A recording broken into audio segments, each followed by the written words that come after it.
ফলাফল প্রস্তুত হবে। যদি ভালো নিয়ত করেন ফলাফল ভালো হবে, যদি খারাপ নিয়ত করেন ফলাফল খারাপ। নিয়তকে দুষ্ট করে বসুন, নেক আমল করার খেয়াল করে বসুন। আল্লাহ পাক সবাইকে নেক আমল করার তৌফিক দান। প্যারা হাজির রাত্র দিয়ে হয়েছে, সংক্ষেপ শেষ করে দিচ্ছি।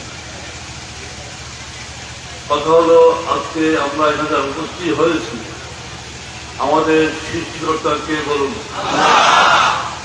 কেন সৃষ্টি করলেন? প্রত্যেক কাজের পিছনে উদ্দেশ্য আছে কি নাই? আছে কি নাই? আল্লাহ পাক আমাদের সৃষ্টি করেছেন, তার উদ্দেশ্য আছে কি নাই? উদ্দেশ্য আল্লাহ ইবাদত বন্দি করে, আল্লাহর হুকুম পালন করে, আল্লাহ ওয়ালা হয়, এতে জীবিকা ঠিক কিনা? না নাফরমানি করে পাঠিয়েছেন? কি আল্লাহ পাক কাউকে নাফরমানি করে পাঠিয়েছেন? পাঠিয়েছেন আল্লাহ ইবাদত বন্দি করে, আল্লাহ ওয়ালা হওয়ার জন্য পাঠিয়েছেন। কথা বুঝতে হবে কেন আমাকে পাঠিয়েছেন। তাই প্যারে হাজির, তাই ইবাদত বন্দি করে করে আল্লাহ ওয়ালা বিদায় হতে হবে। নেক আমল করে ঠিক বিদায় হতে হবে। কোন আমল করে? কোন আমল করে? সেই নেক আমল কি আমার ইচ্ছা মতো হবে? মন গড়া হবে? নেক আমল আমার ইচ্ছা মতো নয়, নেক আমল মন গড়া নয়। নেক আমল হবে লাকাদ কানা লাকুম ফি রাসূলিল্লাহি উসওয়াতুন হাসানাহ। রাসূল সাল্লাল্লাহু আল্লাহ পাক এই দুনিয়ার বুকে আদর্শ মানুষ হিসেবে পাঠিয়েছেন। কি মানব হিসাবে? তোর হিন্দুকে আল্লাহ পাক আদর্শ মানুষে পাঠিয়েছেন কি?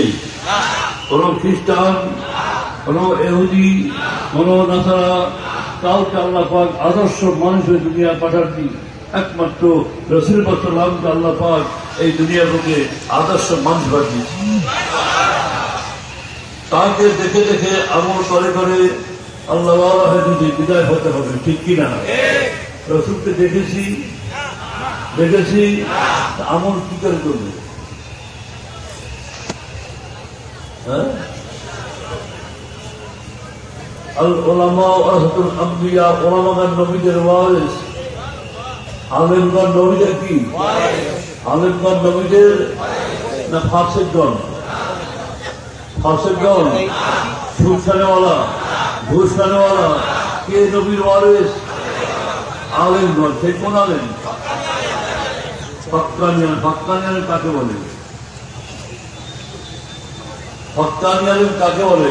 কোরআন পড়েছে, ফিকহ পড়েছে, তাফসীর পড়েছে, নামাজ পড়ে না, রোজা রাখে না, পর্দা করে না, সুদ খায়, ঘুষ খায়, হারাম খায়, মিথ্যা বলে, হিংসা হাসাদ করে, গীবত শেখাত করে, পরনিন্দা করে, ইনি হল হক্কানি আলেম। ঠিক এরকম কি আলেম কি আমাদের সমাজে কিছু আছে কি নাই? কি আছে কি নাই? সব তো হক্কানি আলেম হয়ে গেছে। যেহেতু হক্কানি আলেমের ইত্তেবা করলে রসুলের ইত্তেবা করা হয়, কথা বুঝলেন ভালো করে।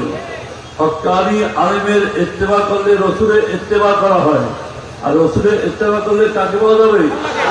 আল্লাহকে পাওয়া যাবে। তো ফাসিক আলেমের ইত্তেবা করলে কি আল্লাহকে পাওয়া যাবে? তাই প্যারে হাজির, সংক্ষেপ বলছি আমি, যেহেতু বর্তমান জমানা অত্যন্ত ফেতনা জমানা, কঠিন ফেতনা জমানা, লেফাবা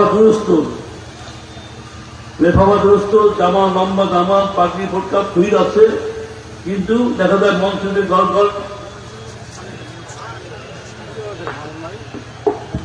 মঞ্চকে গড়গড় কোরআন পড়ছে, ওয়াজ করছে, ঘরে পর্দা নেই। এরকম কি আলেম কি দেশে আসে না? নাই, আজকে নাই, কিন্তু হক্কানি আলেম হয়ে গেছে। কথা বলেন, কি বলছি? কথা বন্ধ করুন তো, মোবাইল বন্ধ করেন।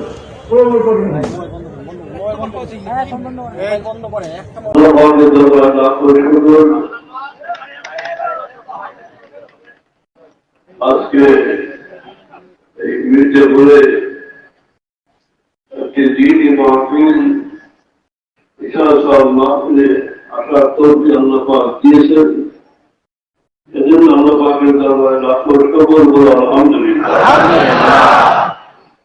আজকে অনেক দিনদার মুসলমান এই পবিত্র দিনের মধ্যে সে আসার তৌফিক আল্লাহ পাক দিয়েছেন। এজন্য আল্লাহ পাকের দরবারে লাখ কবুল বলো আলহামদুলিল্লাহ। প্যারে হাজির, আজকে এই দিনই মাহফিল আসার উদ্দেশ্য হল আল্লাহ এবং আল্লাহ রসুলের রিজামন্দি হাসিল করার জন্য দুনিয়ার কোন স্বার্থের জন্য নয়, একমাত্র চলতে পাওয়ার উদ্দেশ্যে। ঠিক কি বলুন? দিনই মাহফিল আদব রয়েছে, দিনই মাহফিল কোরআন হাদিসের আলোচনা হবে, শুরুতে আমল করা। আজকে মাগরিবের পর জিকির হয়েছে, ওলামা ইকরাম ওয়াজ নসিহত করেছেন, বিভিন্ন বিষয় নিয়ে আলোচনা করেছেন। ওয়াজ নসিহত শোনার জন্য না আমলের জন্য? কিসের জন্য? আমলের জন্য। যা কিছু আলোচনা হয়েছিল আমাদের খেয়াল রাখবেন, আমল করার চেষ্টা করবেন। আল্লাহ পাক সবাইকে আমল করার তৌফিক দেন বলে আমিন।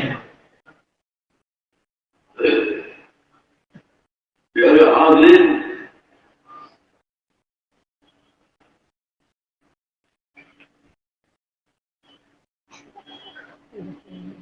আজকে আমরা এখানে উপস্থিত হয়েছি, আমাদের উদ্দেশ্য হল দুনিয়া পাওয়ার জন্য আমরা এসেছি। দুনিয়া পাওয়ার জন্য কি আমরা এখানে উপস্থিত হয়েছি? তাকে পাওয়ার জন্য হলো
La